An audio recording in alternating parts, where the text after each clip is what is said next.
Bismillahirrahmanirrahim. Assalamualaikum warahmatullahi wabarakatuh. Perkenalkan, nama saya Naufaldi Adrian dengan NPM 251104020074. Saya dari program studi akuntansi kelas reguler A. Sebelumnya yang saya hormati Bapak Dr. Muhri Sidki selaku dosen pengampu mata kuliah syariah, serta teman-teman sekalian yang saya hormati. Pada kesempatan kali ini, saya akan mempresentasikan hasil review materi syariah yang sudah dipelajari, khususnya berdasarkan penjelasan dari dosen di kelas. Pertama-tama kita akan membahas pengertian syariah. Secara bahasa, syariah berasal dari kata syariah yang berarti jalan. Sedangkan secara istilah, syariah adalah aturan atau ketentuan dari Allah yang diberikan kepada manusia agar dijadikan pedoman hidup demi memperoleh kebahagiaan di dunia dan di akhirat. Syariah mengatur hubungan manusia dengan Allah, hubungan manusia dengan sesama manusia, dan hubungan manusia dengan lingkungan sekitar. Contohnya, yang pertama, hubungan dengan Allah seperti sholat, puasa, zakat, dan haji. Yang kedua, hubungan dengan sesama manusia seperti jual beli, utang piutang, dan menjaga kejujuran.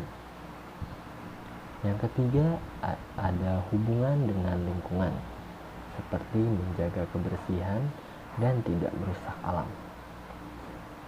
Contoh kasusnya, seorang pedagang tetap jujur dalam berdagang walaupun memiliki kesempatan untuk mengurangi timbangan demi mendapatkan keuntungan lebih banyak. Hal tersebut menunjukkan penerapan syariah dalam kehidupan sehari-hari. Selanjutnya, mengenai tujuan syariah. Tujuan syariah adalah menjaga kehidupan manusia agar tetap baik, tertib, aman, dan adil. Dalam Islam terdapat maqasid syariah atau tujuan utama syariat, yaitu yang pertama, menjaga agama. Yang kedua, menjaga jiwa. Yang ketiga, menjaga akal. Yang keempat, menjaga keturunan. Yang kelima, menjaga harta. Contoh kasusnya, larangan minuman keras bertujuan menjaga akal manusia agar tidak rusak dan tidak melakukan tindakan berbahaya. Kemudian kita membahas tentang perjanjian dan ujian manusia. Manusia memiliki perjanjian dengan Allah untuk beribadah dan menaati perintahnya. Dalam menjalankan syariat, manusia pasti menghadapi ujian.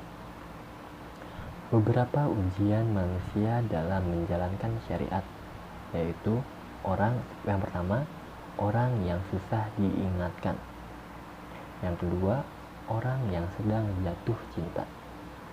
Yang ketiga, orang yang sedang sukses. Contoh kasusnya, ada seseorang yang ketika sedang sukses dalam bisnis mulai meninggalkan ibadah karena terlalu sibuk mencari keuntungan. Hal tersebut menunjukkan bahwa kesuksesan juga merupakan ujian dari Allah. Selain itu, ada juga orang yang ketika sedang memiliki masalah ekonomi malah mendekati judi online atau pinjaman riba karena merasa putus asa. Padahal Islam mengajarkan untuk tetap sabar dan mencari solusi yang halal. Berikutnya, syariah sudah ada sejak zaman nabi-nabi terdahulu. Pada zaman Nabi Adam, kehidupan manusia masih sederhana, sehingga belum ada pencurian karena jumlah manusia belum banyak. Pada zaman Nabi Nuh, belum ada kewajiban zakat dan haji. Pada zaman Nabi Musa, syariat lebih berat. Contohnya, pakaian yang terkena najis harus dibuang dan orang yang bertobat harus membunuh dirinya sendiri sebagai bentuk penebusan dosa. Kemudian, pada zaman Nabi Muhammad SAW, syariat menjadi lebih sempurna dan lebih ringan. Contohnya, seseorang yang bertobat cukup dengan memohon ampun kepada Allah Subhanahu wa Ta'ala dan memperbaiki dirinya.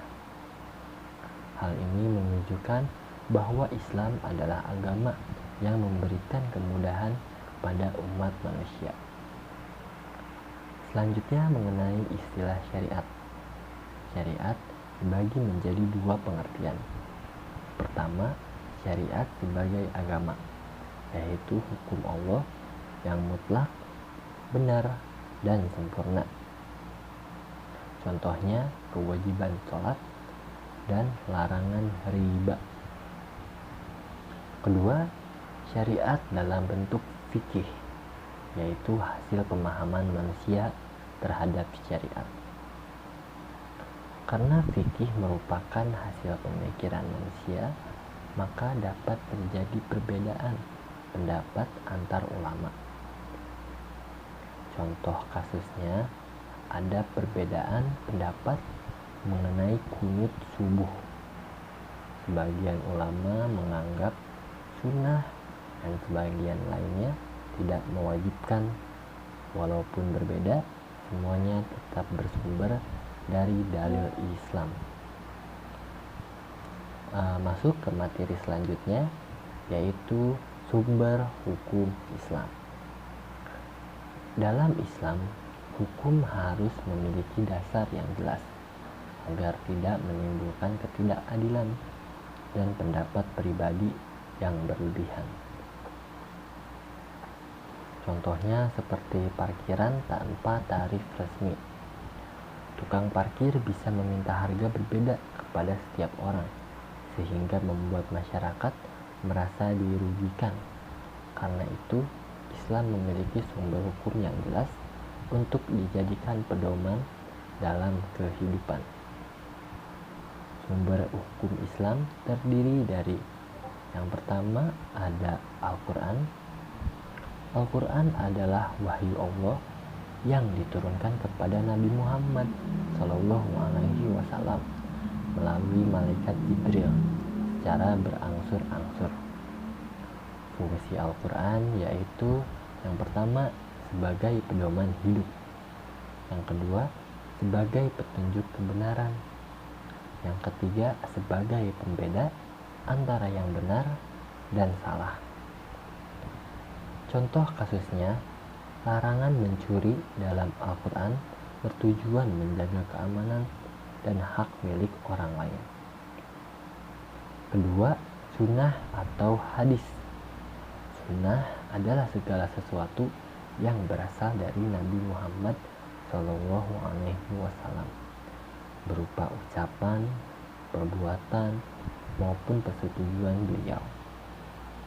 Fungsi sunnah yaitu menjelaskan isi Al-Quran yang masih bersifat umum.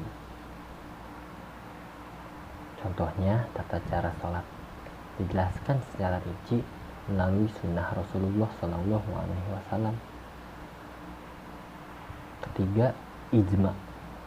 Ijma adalah kesepakatan para ulama mengenai suatu hukum setelah wafatnya Rasulullah SAW. Contoh kasusnya, kesepakatan ulama mengenai haramnya narkoba karena memiliki dampak merusak khamr. Yang keempat, qiyas. Qiyas adalah menetapkan hukum suatu perkara baru dengan membandingkan kepada hukum yang sudah ada karena sebab yang sama.